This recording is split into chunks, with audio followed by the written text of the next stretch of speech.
Yung mahalaga sa buhay ni Pedro Calungsod, kung ating pagnilay-nilayan una, yun nga, sa kabataan niya, no? Talagang naisip niya sa sumama na sa isang pare, no? Kay San Vitores na pumunta ng Marianas Island.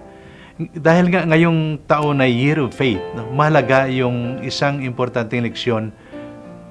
He took seriously the faith. No? Sana nga po yung mga bata, lahat tayo, no? Makapagsabi na napakahalaga pala ng aking faith, yung aking paniniwala sa Diyos. At yung pag-alay niya ng kanyang buhay, blessing the Lord. No? Pero siguro, ika nga sa dimension ng kanyang pagka-Kristiyano, ito yung pinakamalaga. Yung kanyang pagtuo, no? Ika nga, ng pananampalataya.